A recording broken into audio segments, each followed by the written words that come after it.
हिंदू युवा संगठन भावनगर द्वारा भगवान श्री जगन्नाथजीनी रथयात्रा निमित्ते रक्तदानનું આયોજન કરવામાં આવ્યું હતું। આ રક્તદાનમાં 2 દિવસમાં 275 બોટલ રક્તદાતાઓએ રક્તદાન કરેલ।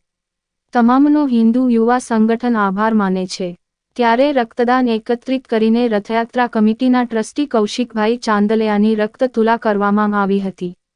ત્યારે ધારાસભ્ય જીતુભાઈ વાઘાણી ભાવનગર જગન્નાથજી રથયાત્રાના અધ્યક્ષ હરુભાઈ ગોંડલિયા ઉપસ્થિત રહ્યા હતા। આ રક્તદાન કેમ્પમાં હિન્દુ યુવા સંગઠનની સમગ્ર ટીમે ભારે જહેમત ઉઠાવેલ।